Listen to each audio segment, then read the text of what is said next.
Hello, everyone, and welcome to Focus On with the Alexander Valley Film Society. I am your host, Catherine Hecht, and I am dialing in today from my home office here in Cloverdale, California. Welcome. Today, we are thrilled to welcome back to the studio Tony Bill, Hollywood legend. He won't let you say that, but we will say that. Tony's been in Hollywood for 57, 58 years now, and we can't thank him enough for coming back just to talk to us. Listen, we know it's been a heck of a couple of weeks around here. You may have heard there's a pandemic going on. Turns out there was also a fire disaster here in Northern California. And right now, many of us are shut in our homes due to smoke, but grateful to have homes to come home to.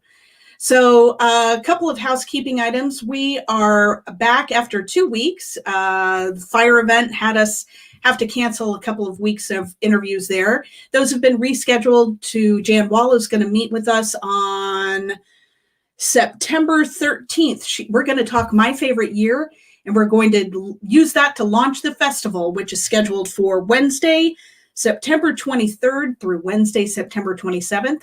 It's the 6th annual Alexander Valley Film Festival. We're going virtual. We're putting together a terrific lineup of events and films. Really encourage everybody to get involved. And passes will start to go on sale sometime in the next week. Everything's been delayed, obviously, because of the natural disasters around us. Happy to be healthy, happy to be at home, happy to be coming to you live this afternoon. And without further ado, let's bring in Tony Bill. Oh, there I am. Hi, Tony. Welcome back. Thank you. It's fun to be back. So happy. Woo, I just pressed a key. So happy to have you here. I said to you earlier, and I really meant it, you know, in this time, we're, at least in our community up here in Northern California, people are just exhausted and probably traumatized, probably a lot of PTSD going on. And to have you back, somebody we just enjoyed speaking with and just having an easy conversation just means a lot. So thank you so much for taking the time. Thank you. So we're going to dive right in. I kind of wish everybody could have been a fly on the wall for our conversation before the conversation. But let's go back because I got a lot of flack from my husband unit after we talked last time, because when we got to the part about you backing into acting into Hollywood in the 60s, and then there you are in your first feature film acting right alongside Frank Sinatra. And then I went on and we talked about other things, and my husband was in the other room saying, wait a second, why aren't you talking about him? So let's start there. Frank Sinatra, you walk onto set, and you told me earlier you weren't even sure he was there. Well, yes. When you say I backed into acting, what I guess I don't know what that means exactly, but what happened was I came to Los Angeles right out of college to get a job acting in movies, because that's what my idea, my concept, or my image of acting in Los Angeles was. But I had no idea that I would end up starring in a movie. So I was not a film fan per se. I didn't spend my youth in movie theaters. I was thinking about this the other day. I really have only had two jobs in my lifetime. One was sailing. So I either worked on boats or sailed boats, or in a couple of cases worked as a professional sailing master, skipper, whatever, on sailboats. So my job for a while was sailing. The next job I had, that was what people call a job, really was the job I got acting in Come Blow Your Horn. So, you graduate in June or July. By the time I got home from college, it was the end of June. I needed a job. I had an introduction to a director in Hollywood who said, come on up if you ever want to talk about it. And so to make a short story even shorter, I came to Hollywood, stayed with my grandmother who lived in Hollywood. met a director, he sent me to an agent. The agent knew they were casting for Come Blow Your Horn because it was the big part for a young man of the year. And I read for them and talked to them, and I auditioned for them, and then I did a screen test, and I got the part. So by September, I was in the middle of the movie business. But I had not really gone to many movies that I can remember. My mother liked foreign films, French films especially, so I would go to some of those. But I was not a movie fan. So when I walked on the set of Come Blow Your Horn for the first time, I was kind of looking for Frank Sinatra, and there was a guy on the set who looked just like Frank Sinatra to me. But it wasn't. It was his stand-in, who was roughly the same size and physiognomy, standing side, and because he always also worked as his double, so he was close enough that I kind of thought, I wonder if I should go introduce myself. I couldn't figure it out at first. So yeah, that was my first day on the set. And then can you tell us a little bit about your experience with Sinatra as a person and a human being? Well, it was sort of an avuncular relationship. I was 22, and what was he, 45 or 50? So it was more, it wasn't even the brotherly spectrum of ages that the movie was about. But he was very nice to me, very considerate, being that it was my first time on a set. Hmm. And especially as a very impatient person. He was notoriously and accurately speaking, very impatient. Come on, let's get on with it. One take was probably enough as far as he was concerned. If the director said, let's do another one, he'd say, "Now, Pally, I got it that time. That's it. Let's move on." And he had a lot of power as a star, so that was clear. But he never misused it around or with me that I can remember. If in fact the director, a lovely man named Bud York, and it was his first movie too, if he wanted to do another take after a couple, whether it was me or any other reason, he would go to Frank and say, "Hey Frank, the kid needs another take. I need another take with the kid."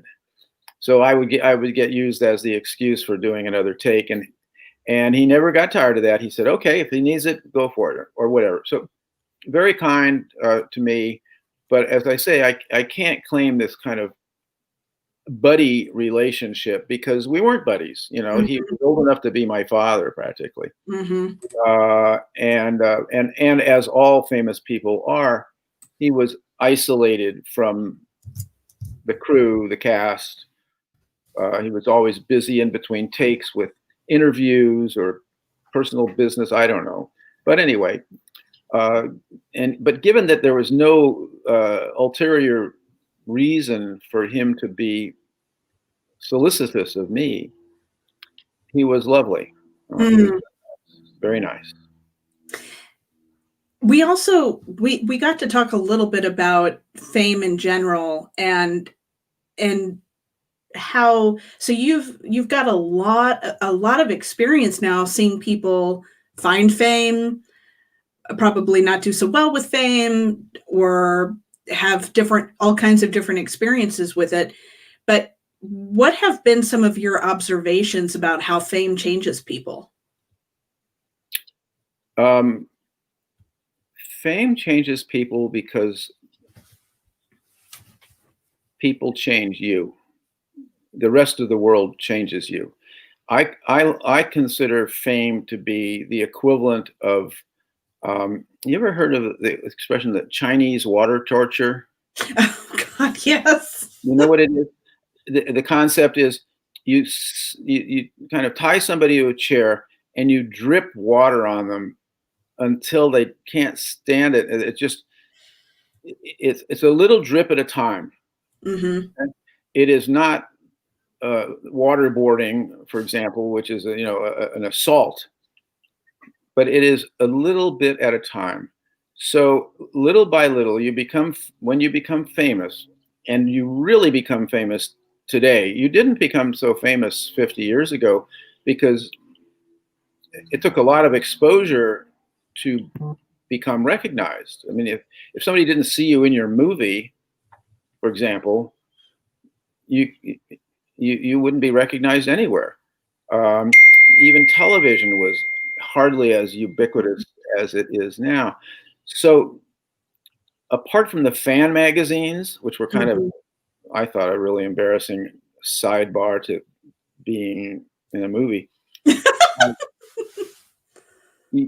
it was hard to become really famous. Today, uh, a famous person can't go outside their house. Mhm. First of all, there's people waiting outside to take your picture and put in and cash in on your face. So there's people waiting outside your house. You mentioned Brad Pitt. Let's talk about Brad Pitt. Brad Pitt, to my knowledge and my short exposure, is a really cool guy. Mm. Um, he was actually my choice to star in a movie that the studio didn't think he was capable of being a star. So, right, I wanted him to be in a movie that Helen, my wife, and I did called Untamed Heart, and Mm. he was our first choice. He flew out from New York. He met with the studio, and I wanted him, and he'd only done one or two movies, small parts, and they said, "Nah, we don't think so." Yeah. So let's use Brad Pitt as an example of a superstar, a big star. Mhm. And you can use sports figures interchangeably with singing. A lot of different people are famous for different things now, um, as compared to somebody who was once called famous for being well known. Uh, Mm. Mhm. Mhm. so Brad Pitt can't go out of his house. He's got people sitting outside wherever he lives, and they know where he lives because of the world we live in. You can't live privately anymore. Right. So he can't go out of his house. He can't go on a vacation with his wife and kids. He can't take a commercial aircraft. He can, but he wouldn't, and he shouldn't probably. He can't do. He can't go to. He can't go out and get a bottle of wine at the wine shop. Not easily, and sometimes not at all. Mm. Now he also, if he tells a joke, everybody around him laughs at it. If he has a strong opinion about something, nobody really disagrees with him. If he's talking like I am, nobody interrupts him to say, wait. It Now those are the little drops of the Chinese water torture that I'm talking about. Mm. So it's the equivalent of being in solitary. If you're there long enough, it is brainwashing, is what it is. And fame and the people who treat you as famous brainwash you.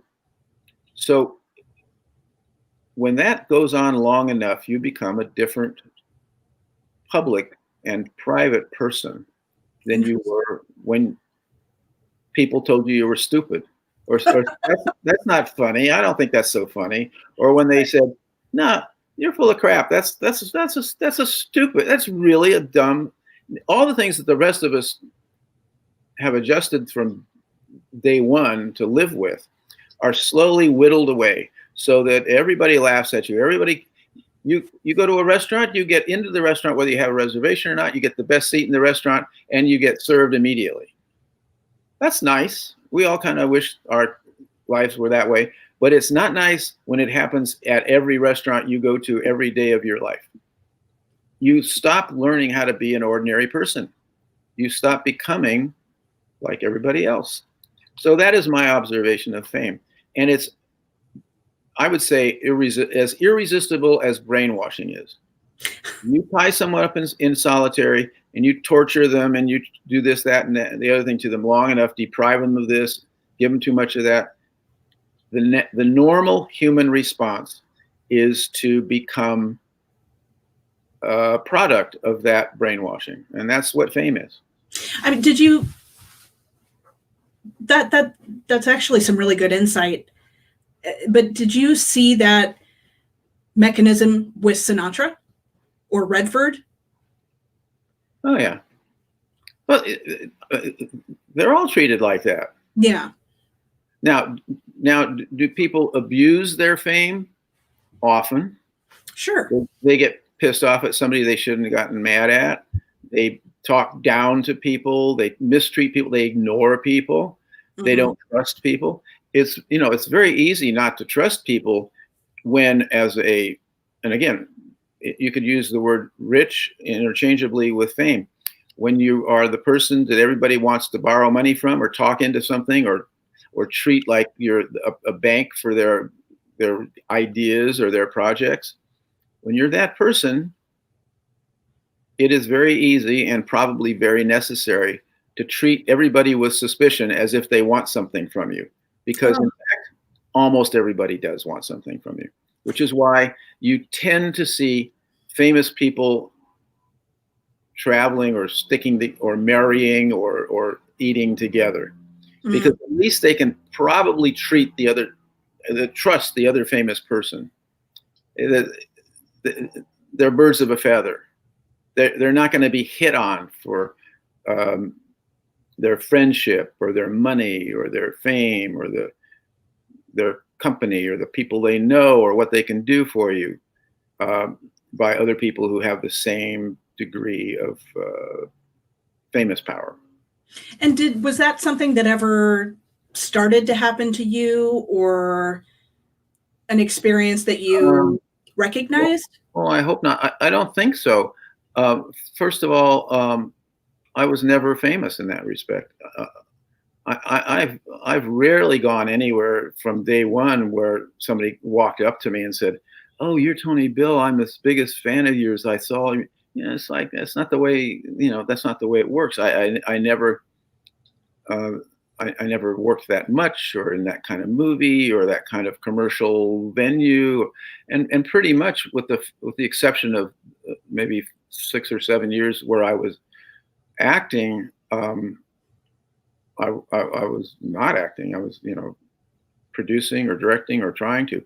So I wasn't in that many things. I wasn't in that major of things. More people recognize me from Come Blow Your Horn even today probably than anything else I've done, because it was such a big hit movie. I have to share something really quickly. Let me see if I can pull it up.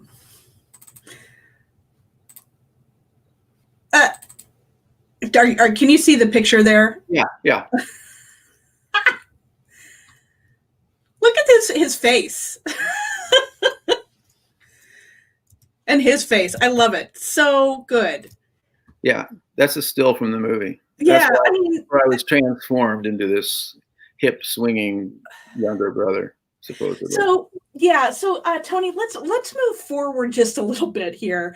I was poking around your IMDb page, which, by the way, Tony says needs to be updated, so take it with a grain of salt. But I noticed that you were on you were thanked for Inside Deep Throat. Or Deep Throat. And so Inside Deep Throat. Inside Deep Throat. So I wanted you to tell us a little bit about why you were thanked for that. Well, that was a documentary that was made about the making, distribution, prosecution, fate of the movie Deep Throat, which was putatively the first mainstream porno movie, even though, looking back on it, I think if anybody did, it was kind of tame. But a young prosecutor, a young U.S. prosecutor in, I'm pretty sure it was Nashville, decided that the government should go after the movie industry and for its putatively pornographic leanings, and loose moral fiber. Right. So this movie was the one to go after, but there's no law against making it, so they would go against it for distributing it. Well, there was no applicable law against that either, so they came up with a charge of transporting pornographic material across state lines. So this is the ACLU. This is on behalf of the whole country. That's where the lawyer was from, right? That's the right. ACLU. The lawyer decided. The lawyer prosecuting it was a U.S. attorney. That was the U.S. government was coming after them, and the head of the ACLU in Los Angeles called me and said, "Tony, we need to have an expert witness, and we think you would be a great expert witness because you've made films. You're an actor. You're a director. You're a producer. You have a lot of experience. You have an Academy Award. Right. You had won the Oscar. Right. And we need somebody to give an expert opinion as to how a movie works. How does it work? When an actor gets hired, does an actor sign a contract? Who's the contract? All these details. And so I said, of course. And he said, and we can't pay you anything. We can't pay your hotel. We can't pay your transportation because legally that would put us in the position of hiring you, and instead of just you stepping forward as a professional. I said, fine, no problem. So I show up, and there's a courtroom. Oh, and the person they were going after was the actor Harry Reams, who was the male star of that movie. So they were going after Harry Reams as being an accessory to the crime of transporting pornographic material across state lines. Well, one of the first things they had to establish is how movies are made and how does an actor get a part, and does an actor have to do what the director is asking him to do? Does a director have to do does a producer have, or a writer, an actor have to do what's in the script? Can they object to it? All these slippery questions about how to entrap, in effect, this actor for being in a movie. So I answered all those questions pretty well. and as most witnesses in most trials are instructed to be as don't offer your opinion. Just give the facts. Say yes, don't start getting into your opinion. Well, unfortunately, but maybe fortunately, I couldn't resist giving my opinion as to a couple of things. One of which was the prosecuting attorney, the U.S. prosecuting attorney, said, well, Mr. Bill, because they had also proved it was pornographic. What's the definition of pornography? I forget the name of the famous Supreme Court judge who opined that I don't know what pornography is, but I know it when I see it. That was his response to. Sounds pretty legal.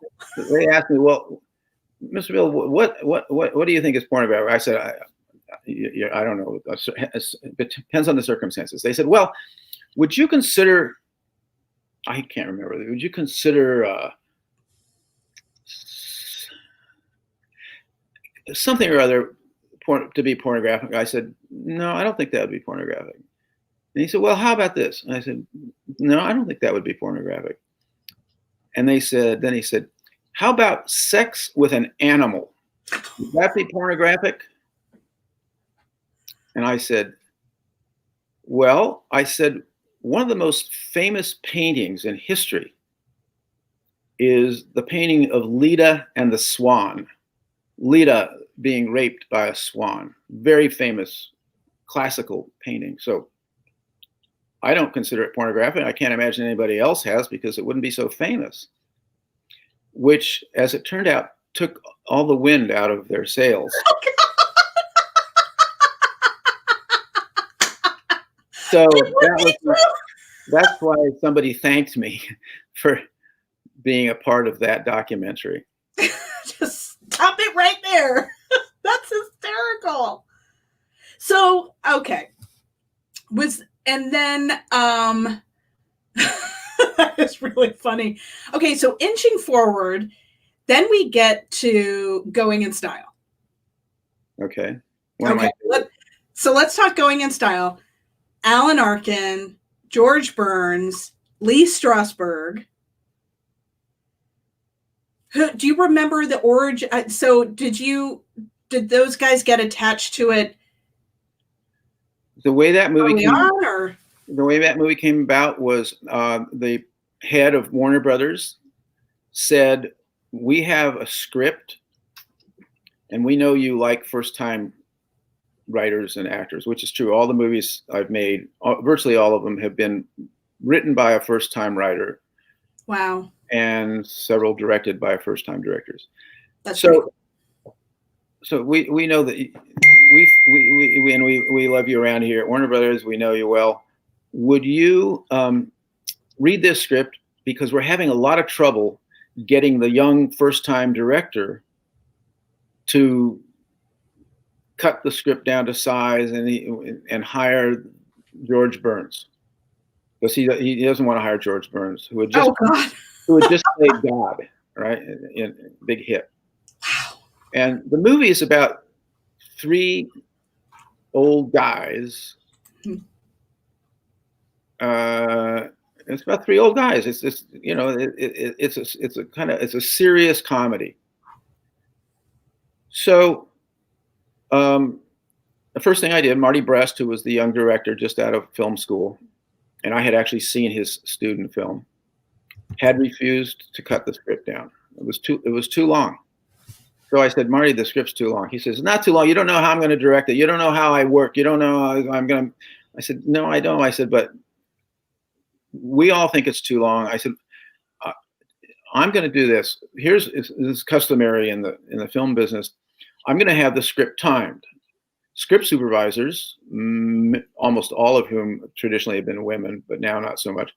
Script supervisors, one of their jobs is to time the script before they ever start shooting it. So they get out a stopwatch and they imagine the action, they imagine what's on the page.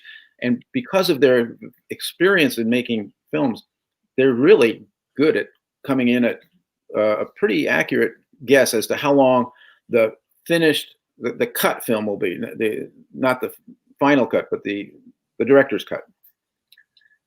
So he said, I don't care about what a script supervisor says. I don't care. I'm not even going to pay attention to, I said, okay, but I'm going to get the best script supervisor in the business that I know to time the script, and we'll just see what she says. We'll go from there. And so I did, but what I didn't tell him I was also doing was I got two script supervisors to time the script. They each came in at like 1 minute of each other and at 2.5 hours, much too long. So I got him to cut the script. Was that your chicken? Yes, my chicken. Yeah, it wasn't you. They're fighting with the four old ones. So then the other thing, he just refused to hire George Burns. He says, George Burns isn't an actor, he's an old comedian. He's no. I said, well, so I don't remember how, but I convinced him that George Burns would be great in the movie. And he was just wonderful. So that's how that movie came about. And it turned out it's a lovely, lovely movie. It's one of my favorites.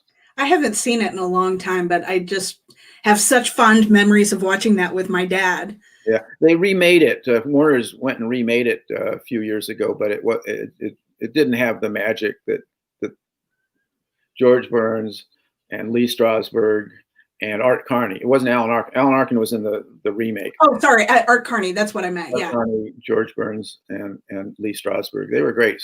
So one day, I'll tell you a story. One day I was on the set. And George Burns was sitting next to Lee Strasberg in the actor's chair on the set in the background. They're setting up a scene. Nobody around them, nobody there, except me lurking in the background just by accident. I just happened to be walking by. So George is sitting there, and he's got Lee, and they're sitting there silently, like two quiet old guys. And George turns to Lee and he says, and George was like 85, 90 almost. God. George turns to Lee and he says, how old are you? Lee says, 78. Why? George says, go get me a glass of water.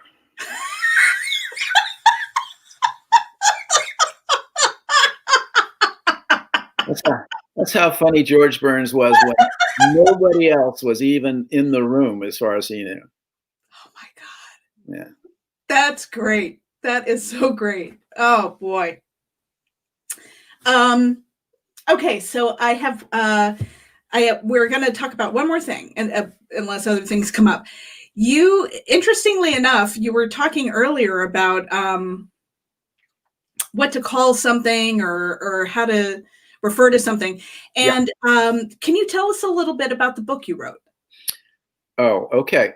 Well, years ago, my wife, who's a producer, and I were on the set of one of our movies, and somebody used a term that she hadn't heard before, and it started me thinking, as I did from day one, as I was on my first set on Come Horn, you walk on a set and people are talking about, get the gobo, put the gobo over there, and get me a baby and put it over on a leg, and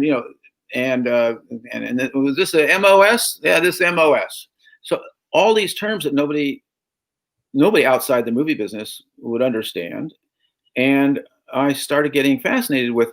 I wonder where these words came from. There are some expressions, like I just used MOS, which I'll tell you about in a minute. All these words that we use, we speak a different language on the set. It's rather like aviation. As a pilot, I say things that if you weren't a pilot, you wouldn't understand what I was talking about. Right. Or as a sailor, sailing has its own language too. Right. But movies have a very old background of that language. Some of them hark back to before movies were invented. So I started thinking, well, I'm going to look some of these things up that I know. And I had some trouble looking up the etymology, the history of various words. So I thought, well, maybe I'll write a book about this. So I did. I started writing a book. Every time I heard something or thought of something or remembered a term, I'd write it down and I would look it up somehow, or try to look it up, or ask somebody, or try to figure it out of where did this word come from. And as I just mentioned, there's a ubiquitous term in the movie business, MOS. Anybody who's in the movie business knows what MOS means, and they all kind of pride themselves. I say we all pride ourselves on knowing the kind of secret of what does MOS mean and where does it come from. And in general, it means mid-out sound. That's because many times we'll shoot a shot or maybe even a scene, and we won't record the sound. And we don't want the sound people to worry about it. We don't want the crew to worry. We don't want anybody to worry about the fact that we're not recording sound, and for various reasons. And the AD, the assistant director, says, "Okay, this one will be MOS, everybody, MOS." So, as I say, universally, everybody who ever asks about what does MOS mean, they will say, it means mit-out sound, German, right? And in varying interpretations or varying stories, they will say, oh, it comes from Otto von Sternberg or Otto Preminger or some famous German director who directed a Hollywood movie. And he said, okay, everybody, this time we've been doing this mit-out sound. So this is legend in our business, this word. So as I started getting deeper and deeper into this, I realized nobody had ever written this book about this lexicon. They'd never written a dictionary of movie terms. And I couldn't find out exactly which director said that and when was it and how to. So anyway, what I discovered, I think without fear of contradiction, and here's the book. I wrote this book. It's called Movie Speak. I'm not selling the book because I don't make any money from it. It's too cheap. But it's in its third or fourth printing, and it's ubiquitous in many film schools, because it has everything you need to know to walk on a set and sound like you know what you're talking about, which is cool. So what I discovered is that MOS does not mean mid-out sound, and it was not a quote of a German director. In the earliest days of film, 35 millimeter film, the picture was shot on 35 millimeter film, and the sound was recorded on a magnetic stripe of a different piece of material. And those two boxes of material were sent to the lab, and they were processed and developed. The film was developed as film is developed, through a bath process, and the sound stripe, it was a stripe on a piece of 35 millimeter film, was processed, and then later on the two were merged as a composite piece of film, and the sound was on the side of the picture, and so on and so forth. But if you shot your scene without recording the sound, when you sent the material to the lab in the various boxes of film and sound material, you notated if it was silent on the sound reel box that it was missing the optical stripe, MOS. Wow. So MOS does not come from some distant German dictator saying, "All right, this time we do it without time." It simply means it was missing the optical stripe. Wow, what a fun project. So it was fun. It was fun to discover things. It was fun to remember things. And it was fun to go up to old timers on a movie set and say, like, where is, what does, I don't know. I don't want to quote, some of these shouldn't be quoted, but where does it come from? Yeah. On the cover, here's the word do-si-do. Okay, so this was a do-si-do. What does that mean?